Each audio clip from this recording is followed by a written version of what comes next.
The next 3 days at the office were, by any reasonable measure, a mess. Not the dramatic kind, no blown deadlines, no public confrontations, no obvious implosions. That almost made it worse. On the surface, Julia was still showing up, still dressed impeccably, still speaking with authority. But beneath that veneer, something essential had slipped out of alignment. Focus, maybe, or certainty, or the quiet internal rhythm that had always kept her several steps ahead of everyone else. Simply put, they were the 3 most unproductive days she'd had in years.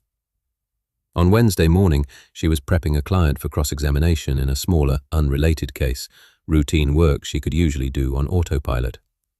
She reached into her briefcase for her annotated notes, the ones with color-coded tabs and margin reminders, and felt her stomach drop. They weren't there. She checked again, slowly, methodically, as if repetition might will them into existence. Nothing. The realization came with a delayed sting. The notes were still on her coffee table at home, neatly stacked beside a cold mug she vaguely remembered setting down days ago. She felt a flush of irritation rise, not at the mistake itself, but at the fact that she'd made it at all. Julia did not forget her notes. Ever. She recovered, of course. She always did. She improvised, leaned on memory, and no one in the room would have guessed anything was amiss. But as she left the conference room later, she felt unsettled. A hairline fracture had formed in her self-image, thin but unmistakable. Thursday was worse. She overslept. Not dramatically, no blaring alarms ignored for hours, but enough. 15 minutes late for a conference call with the firm's partners, a meeting she herself had helped schedule. The topic was significant, moving the firm's main office to a larger space downtown. Growth, expansion, visibility. The firm had nearly doubled in size over the last 3 years, due in no small part to Julia's success as a master litigator. She had built her reputation on reliability as much as brilliance. Being late wasn't just out of character, it was unthinkable. When she joined the call, breath slightly uneven, apologies crisp but sincere, there was a brief pause on the line. No one reprimanded her. No one even commented. But Julia felt it all the same, like a spotlight she couldn't quite escape. Friday, she didn't even try. She called out. She had her assistant clear her schedule entirely, citing a severe headache. That part was true. Her temples throbbed with a dull insistence that made light feel intrusive and sound abrasive. What she did not mention, what she carefully avoided considering too closely herself, was the empty bottle of Robert Mondavi sitting in her kitchen sink, consumed in its entirety the night before. It wasn't something she typically did. A glass with dinner, maybe 2 on particularly long nights. This had been different. This had been numbing, intentional. The kind of drinking that wasn't about taste or ritual, but about silence. Now she lay in bed, curtains drawn, phone face down on the nightstand. The headache pulsed in time with her thoughts, which refused to settle into anything orderly. None of this made sense to her.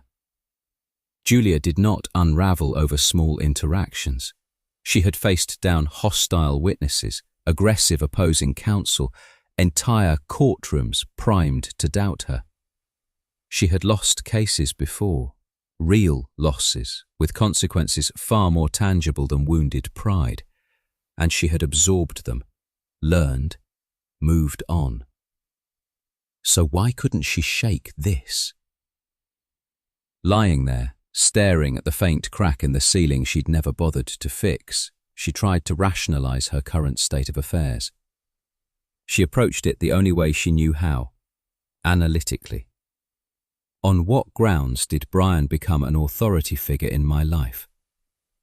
The question annoyed her as soon as it surfaced. Authority implied power, influence. Brian had neither, at least not in any traditional sense. He wasn't a superior. He wasn't a peer. He wasn't even part of her professional world. Did he really think of me as that bad of a person? That one landed harder. She replayed the words he'd spoken outside the pizzeria. Calm, measured, final. No ill will. A boundary. A dismissal that wasn't cruel, but wasn't kind either.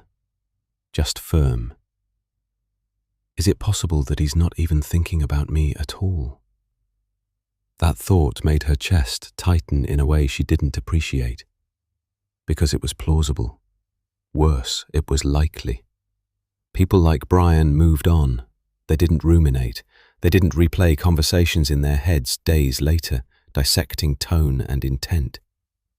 And then came the worst question, the one she couldn't quite bring herself to accept. What if all of it is true? What if she had been exactly as dismissive, as demeaning, as small as the memory suggested? What if Brian's reaction wasn't oversensitive or misinterpreted, but proportionate? What if the version of herself she'd glimpsed through his eyes was one she'd been avoiding for years? The headache throbbed harder. Eventually she forced herself out of bed and into the shower. Hot water pounded against her shoulders, steam filling the bathroom, washing away the lingering haze of wine and sleeplessness. She stood there longer than necessary, letting the physical sensation anchor her. When she emerged, wrapped in a towel, hair damp and curling at the ends, something had shifted. She had reached a conclusion. If she was going to quiet the noise in her head, if she was going to reclaim even a fraction of the focus she'd lost, she was going to have to see Brian again. Just one more time. Not to persuade him of anything, not to rewrite the past, but to clear the air, to right the ship if such a thing was still possible. The thought brought a surprising mix of relief and anxiety. She sat on the edge of her bed and began to brainstorm, and immediately hated the comparison that sprang to mind. She felt like a teenage schoolgirl with a crush on the varsity quarterback. The absurdity of it almost made her laugh.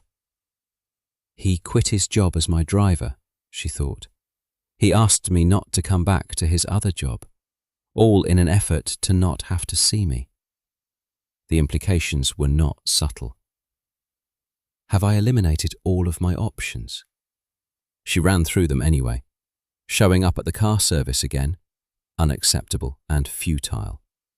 Returning to the pizzeria uninvited, he had been explicit. Calling the firm to track him down, unethical at best, humiliating at worst. She closed her eyes, rubbing her temples. Then she paused. No, there was one more.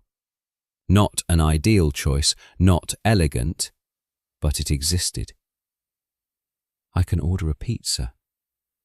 The simplicity of it startled her.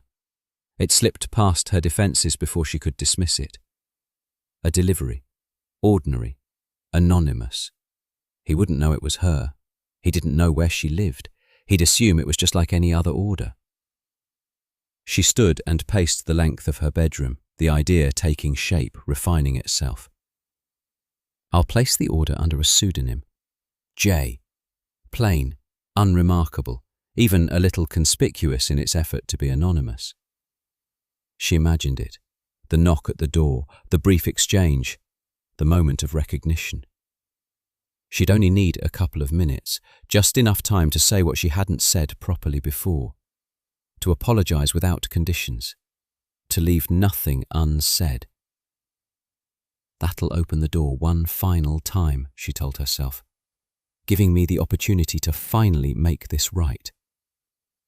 She stopped pacing. The plan was imperfect, risky, possibly misguided. But for the first time in days, her thoughts aligned into something resembling resolve.